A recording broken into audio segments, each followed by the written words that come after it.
De retour sur le plateau de la tranche info, nous sommes jeudi et vous le savez, le jeudi c'est Anthropologie sur Canal 10 et nous recevons notre spécialiste des humanités classiques africaines, Nusere Kalala Omotunde. Bonsoir monsieur Omotunde. Bonsoir mon très cher, c'est avec plaisir que je suis parmi vous. Et toujours, et les téléspectateurs en redemandent de toute façon chaque semaine, je vous l'annonce, on va devoir faire une petite coupure pendant la période électorale parce que tout le monde sera en train de se crêper le chignon et nous on ne prend pas trop part à ce genre de débat, n'est-ce pas? Et avant de commencer à la thématique du jour qui est très intéressante et que j'attends depuis des mois maintenant, à savoir on va faire un petit peu la lumière sur le gros cas. Sur le gros cas, effectivement, qu'on affectionne énormément, mais dont on ne connaît pas forcément. Voilà, on va essayer de revoir le gros cas à la lumière des humanités classiques africaines. Parce que tout a sa signification. Totalement. Et ce sera bon d'écouter cette émission ce soir. Mais avant cela, on va parler d'un événement auquel le gros cas est intimement lié. C'est les festivités du carnaval.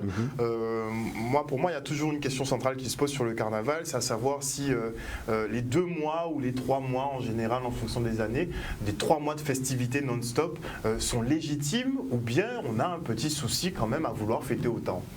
Oui, c'est-à-dire qu'en fait, il y a et on pourra d'ailleurs faire un sujet sur le carnaval parce que c'est un sujet quand même assez intéressant et important. La chose, c'est qu'il y a une démarche qui a été faite, qui a été construite, peut-être, je dirais, arrimée à une tradition ancestrale, mais aussi, je dirais, rattachée à la dimension un peu matérialiste des choses, ce qui est quand même un peu dommage. Vous savez que ce qu'on appelle, par exemple, l'univers des gros papos, c'est ce qu'on appelle dans nos traditions anciennes, africaines, les confréries initiatiques. Et vous voyez, quand on est dans le cadre d'une confrérie initiatique, c'est là où on vient être initié à sa culture. Initié à sa culture, ça veut dire quoi déjà? Ça veut dire qu'il faut connaître les fruits, les saisons, les lunes pour planter telle chose par rapport à telle autre chose. Il faut connaître les plantes, les tisanes, les ribets de rasier. Vous voyez, parce que c'est toujours le principe qui se dit, si demain les temps deviennent compliqués, au moins on saura s'en sortir. Vous voyez, on parlait des problèmes de grève et du bateau qui n'arrive pas. Normalement, c'est ça le rôle de la confrérie initiatique, c'est de dire de toute façon, il n'y a pas qu'un à manger, voilà ce qu'on peut manger dans les bois, au bord de la plage, voilà. C'est expliquer tout ça, montrer tout ça, comment ça se prépare, s'il y a un produit toxique, comment on enlève le produit toxique, comment on pêche, à quelle lune on pêche tel poisson, comment on attrape tel poisson, où on peut attraper tel oiseau, telle chose. C'est ça. Je dirais, ça permet de transmettre les savoirs endogènes, véritablement, de son peuple et de sa culture. Donc, quant au fond, c'est important. La dimension musicale, oui, parce que c'est la vie. Et on le fait, je dirais, avec une volonté positive. Maintenant, ce qui se passe, c'est qu'on a folklorisé tout ça. Et dans le désir de folkloriser, on s'oublie. C'est-à-dire, on n'est plus au carnaval, on est au demi-naval. C'est-à-dire que là, on n'est plus au car. On est passé au demi. Parce que le temps est trop long. On ne peut pas passer autant de temps. Non, mais là, c'est au-delà du réel. Vous voyez ce que je veux dire par là? Il faut quand même, je dirais, garder raison sur certaines... Festoyer, mais pas trop. Oui, c'est-à-dire il y a quand même une dynamique, un pays à faire tourner, il y a des choses, des savoirs à transmettre. Le carnaval, c'est un temps, mais ça ne peut pas être un temps aussi long dans l'année. Ça, on peut pas je dirais, quand on est adulte, quand on est responsable, on ne peut pas corroborer des choses comme ça. Beaucoup de gens ne seront pas d'accord avec vous, vu... c'est pas une question pour le carnaval. Non, c'est pas une question. On ne dit pas qu'il ne faut pas fêter. On dit simplement que ça ne peut pas être un demi-naval. Il faut rester quart. Là, on passe au demi et on va passer 6 mois à faire du carnaval tous les week-ends. Ce n'est pas possible. Maintenant, la troisième chose, que je trouve assez surprenante, c'est parce que moi, j'ai souhaité à un moment, et j'en parlais à un certain nombre de personnes, faire en sorte d'instituer en Guadeloupe, à travers ces pratiques, l'art du tissage. Parce que je me suis rendu compte qu'en fait, on ne savait pas tisser les tissus. On ne sait pas tisser. Et qu'on a la fibre végétale, on a la teinture végétale, mais on a un problème sérieux, c'est la problématique dynamique du tissage. Et quand j'en ai parlé à Henri-Joseph, il m'a dit effectivement, ce savoir-là, il faut le réimplanter en Guadeloupe. Mais c'est quand même extraordinaire de voir qu'on aurait l'opportunité de pouvoir montrer des savoir-faire, notamment au niveau des gros papos, parce qu'on a tout simplement tissé, on a fabriqué du tissu, on a fait des teintures naturelles, c'est-à-dire utiliser utiliser ce moment pour être un peu comme une espèce de plateforme d'exposition, de valorisation de nos savoir-faire endogènes. Parce que je dirais, on fonctionne avec des végétaux qui ont des fibres. Moi, je suis allé quand même dans les bois, j'ai même fait un déplacement avec monsieur Henri Joseph, et il m'a montré la fibre, comment on extrait la fibre et la longueur de la fibre. Donc ça montre bien que là-dessus, il y a quelque chose à faire à ce niveau-là. Bon, maintenant on est dans une dimension trop touristique finalement de l'affaire, on est dans le festif, et il ne faut pas oublier qu'au départ, c'est une tradition sacerdotale. C'est-à-dire, oui, on s'amuse, mais on célèbre, je dirais tout simplement, une spiritualité qui est arrimée au fonctionnement de la nature et de la présence du Créateur dans sa création. On va chercher à vitaliser la création à travers le fait que l'homme va produire des vibrations qui vont rentrer en harmonie avec les vibrations de la création. Mais il y a des calculs de temps, parce qu'il faut savoir qu'une culture a aussi ses calculs, et ce sont des calculs précis. Vous voyez, c'est pour ça qu'on se réfère par rapport à la Lune. On commence par rapport à il faut l'équinoxe, il faut toute une série de choses. Mais la chose qui est importante là, c'est qu'il faut rester quand même en harmonie avec la dimension des calculs. Parce que les calculs sont importants. Le temps, c'est du calcul. Vous voyez, 1 heure, c'est 60 minutes. C'est un calcul précis. Donc on ne peut pas, je dirais, faire une fête qui déborde, je dirais, sur le temps que la nature, parce que c'est des cycles. On va célébrer un cycle, mais le cycle, il se termine à un moment, il faut terminer à ce moment là où la nature termine ce cycle et pas chercher pour des raisons X ou Y, essayer de passer à prolonger, passer au-dessus du temps imparti par la nature. Parce qu'il s'agit en fait d'une collaboration de vitalisation, c'est-à-dire la nature nous vitalise au moment où on la revitalise. Et c'est pour ça que les groupes APO, c'est important, puisque ce sont des végétaux, ce sont des éléments naturels qu'on va utiliser. Mais encore faut-il aussi apprendre à les travailler, à utiliser, je dirais, ce moment-là pour maîtriser les techniques de transformation et de fabrication de toute une série de choses. Vous voyez, comme les macramés, les thés, apprendre à tresser, faire des sacs, tout ce qu'on faisait avant, qu'on apprenait même des fois à faire à l'école et qu'on ne fait plus aujourd'hui. En artisanat, c'est important. Vous savez, moi je vais vous dire pourquoi c'est important. Quand je suis avec les enfants dans les établissements scolaires, je leur dis toujours que, vous savez, mais vraiment, quand on va dans les musées, on voit ce que les hommes ont fait de leurs 10 doigts, c'est-à-dire ce qu'on appelle l'art, l'artisanat. Aujourd'hui, on se rend compte que dans le monde dans lequel on est rentré, les pouces, les mains ne servent qu'à utiliser un téléphone portable, une tablette tactile ou appuyer sur la télécommande de la télévision. Et je dis aux enfants, mais rendez-vous compte, si dans 100 ans, des enfants doivent aller au musée pour voir ce que vous avez produit aujourd'hui en termes d'artisanat. Mais quel est le témoignage que vous allez laisser à ces enfants de notre époque? On verra des belles statues avec des téléphones portables. Mais non, on ne mettra jamais des téléphones portables dans un musée, on ne mettra jamais des ordinateurs, des tablettes tactiles. C'est-à-dire qu'il faut bien comprendre une chose. Nous sommes là, une génération, parce que moi, ma génération, elle a quand même fait le cerf-volant, on a fait le geste-pomme, c'est-à-dire on a des jeux traditionnels, on a des choses à montrer. Mais cette génération-là, je lui dis fais attention, parce que tu es pris en otage au niveau de tes capacités de création, mais tu es pris en otage aussi au niveau du testament que tu vas léguer à la génération qui viendra demain, parce qu'elle n'aura plus de quoi se référencer. Et là, c'est là où il faut que je dirais la dimension donc des fabriques de culture se penche pour recréer, je dirais, cet artisanat qui pourra être exposé dans les musées. Alors on me dira, oui, on fait de très belles tenues de carnaval, ce qui n'est pas faux. Mais je dis que ce serait important de rentrer même dans la fabrication des accessoires. C'est-à-dire pas prendre du tissu, machin, mais commencer à fabriquer et utiliser. Vous savez, moi, j'ai été jusqu'à réserver au Cameroun, dans un institut où j'ai fait une grande conférence, 10 tables à tisser. 10 tables à tisser. Il faut savoir qu'une salle de table à tisser, c'est aussi grand qu'un terrain de basket, puisque les tables sont immenses. Vous voyez, mais le désir que j'avais, c'était de faire monter des menuisiers et faire monter des responsables ou des gens qui, dans les groupes carnavalesques, les groupes APO, s'intéressent à la menuiserie et à l'artisanat pour qu'ils puissent apprendre, je dirais, cet art-là, et quitte à reconstruire après des tables à tisser en Guadeloupe et faire en sorte que, dorénavant, nous puissions montrer nos savoir-faire. Et ça, c'est important. Parce que avoir la fibre végétale, c'est une chose, avoir la teinture, mais si on ne sait pas tisser, si on peut pas. Donc ça veut dire que si le bateau n'arrive pas avec du tissu, on va faire quoi ? Alors que Donc le carnaval pourrait être un tremplin pour développer notre industrie textile. Le carnaval est un tremplin pour valoriser des savoir-faire et renouer avec certains. Vous imaginez, nous sommes un pays où les gens ne savent pas tisser. On est dépendant du tissu qui vient de l'extérieur. On n'est pas capable de tisser notre propre tissu à partir de nos propres matériaux. Ce n'est pas normal. Vous voyez ce que je veux dire par là? Mais ça, c'est le rôle. Quand on dit qu'il y a une économie à partir du carnaval, que ça fait... Non, je vais vous dire une chose. Ça, c'est une plaisanterie.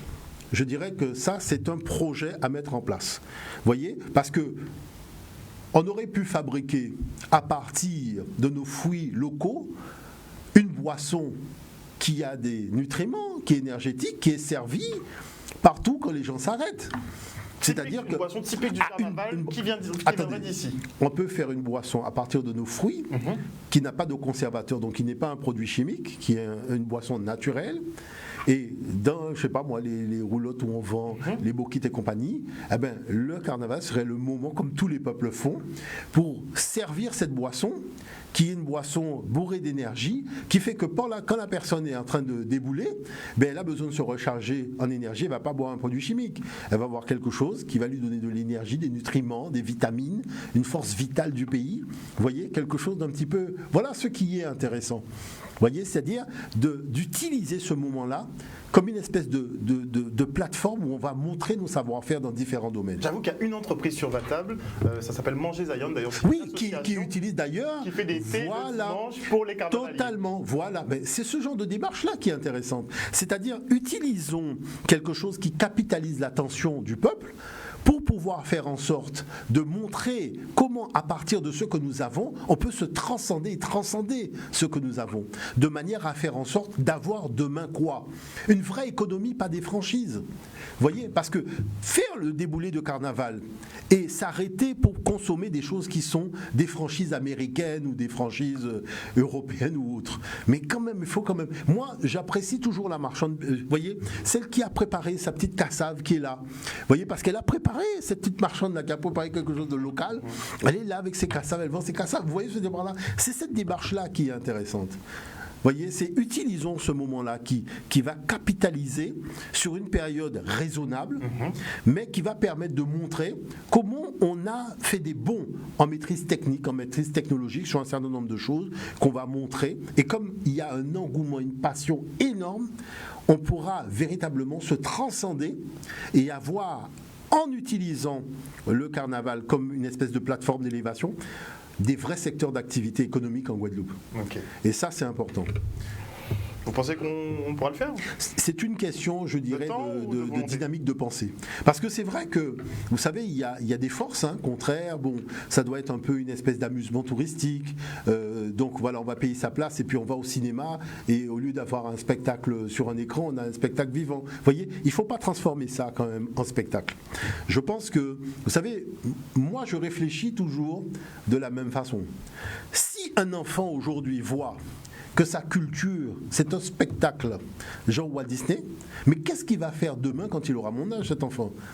Vous comprenez ce que je dis par là? C'est-à-dire que lui, il n'y aura plus de limite, puisque j'ai ouvert la boîte de Pandore.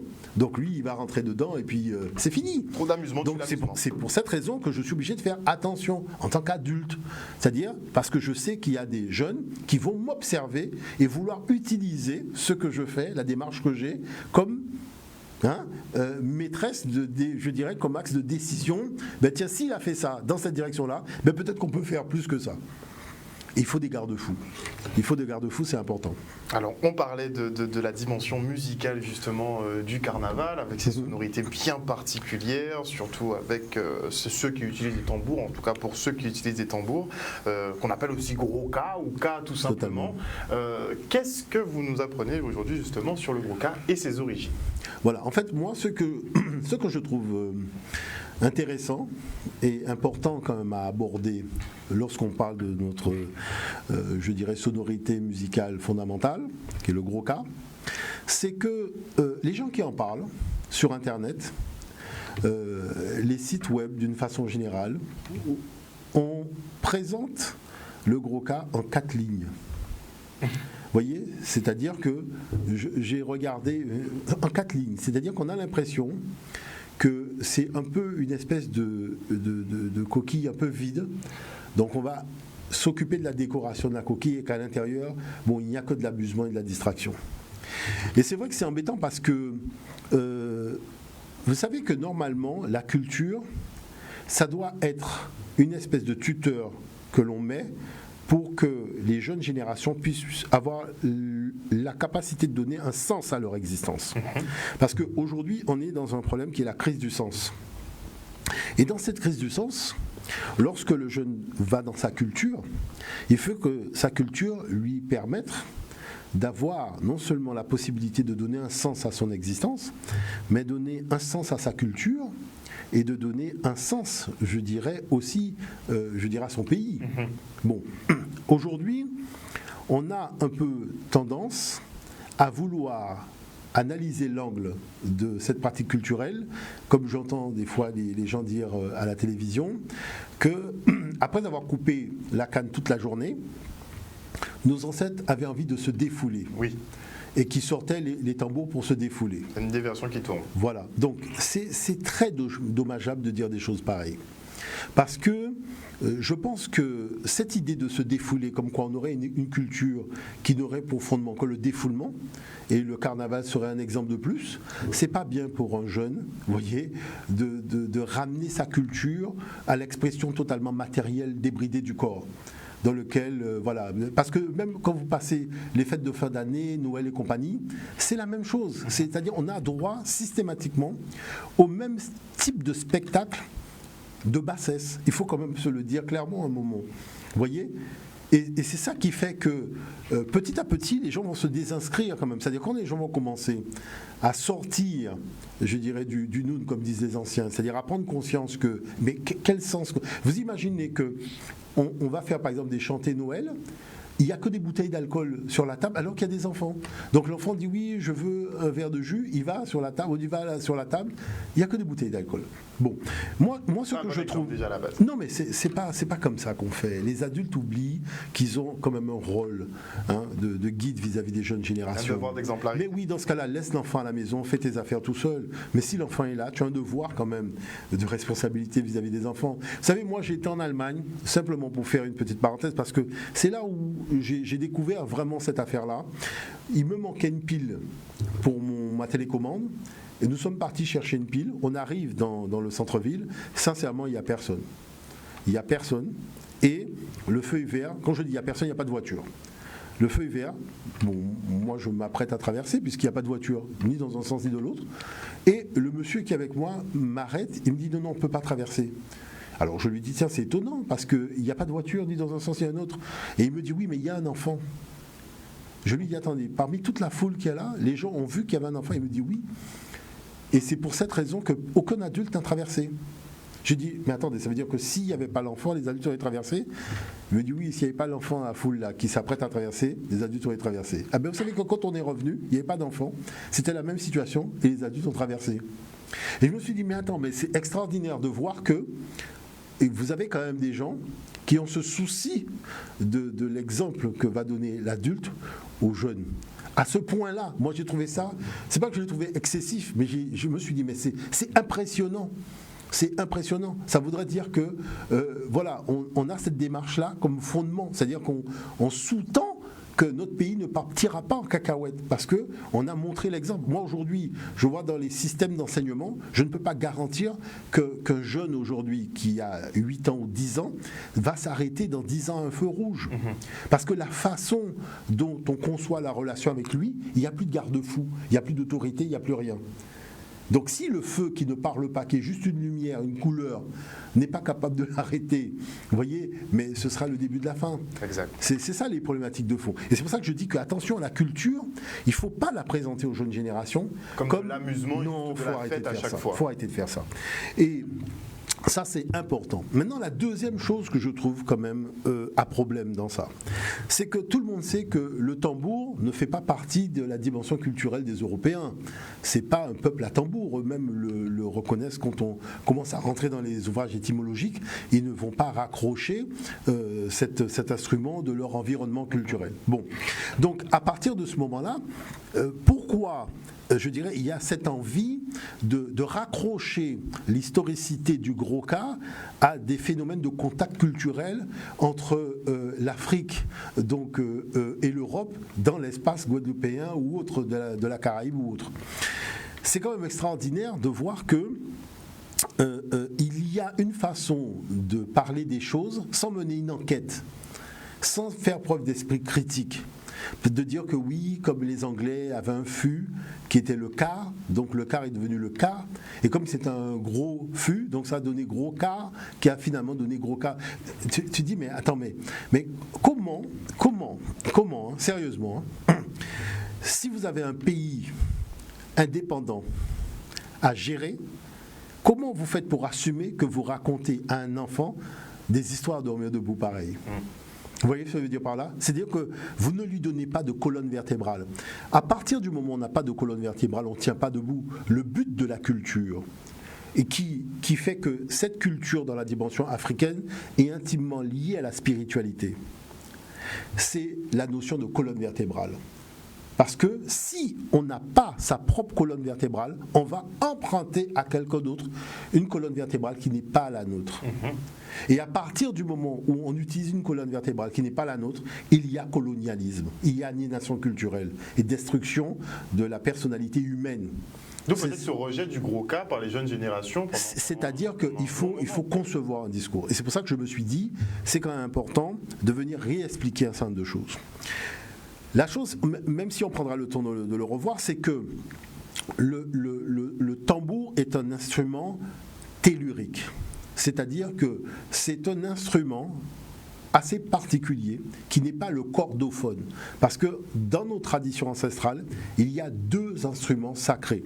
C'est ce qu'on appelle le cordophone. Et le piano aujourd'hui est tout simplement le descendant de cette... Parce que c'est une corde qu'on fait vibrer. Au lieu d'avoir les doigts, vous avez un marteau qui va taper sur la corde. Mais c'est toujours la notion du cordophone, telle que nos ancêtres ont élaboré la harpe à l'époque pharaonique. Puisqu'on oublie aujourd'hui de rappeler aux jeunes générations, on fait des festivals de harpe en Guadeloupe, mais il faut quand même dire aux enfants que même si ce sont des Européens qui jouent de la harpe devant les enfants aujourd'hui, il ne faut pas oublier que la harpe est un instrument de musique fondamentalement africain. Et qu'il ne faut pas oublier qu'il y a une fonctionnalité de cette harpe. C'est-à-dire qu'il y a des sons graves, il y a des sons aigus, il y a une mélodie. Cette mélodie a pour vocation de rappeler aux humains que de la même façon que les sons graves et les sons aigus font une mélodie extraordinairement puissante à l'oreille et qui font l'âme humaine s'élever, le grave représente le masculin, c'est-à-dire les hommes, le féminin, l'aigu représente le féminin, c'est-à-dire les femmes. Il faut que la relation homme-femme donne le résultat qui est la mélodie qui sort de la harpe. Voilà. C'est ça, je dirais, l'engagement qu'obtient le souverain vis-à-vis de la population. Vous voyez, cette harpe qu'on va jouer pour le créateur dans sa dimension masculine et féminine, puisque c'est le féminin qui donne la vie et qui enfante, et c'est le masculin qui déclenche le processus. Eh bien, tout simplement, à travers ces sons aigus et ces sons graves, c'est ça qu'on va essayer de reproduire. Maintenant, le tambour K, c'est un instrument fondamental. Et je pense que c'est intéressant. Si on peut regarder le premier document... On va marquer d'abord la première pause. D'accord, on va marquer la première pause et comme ça, effectivement... Et on enchaînera avec le cours en lui-même. D'accord. On part pour une petite page de pub et on revient avec notre invité en plateau.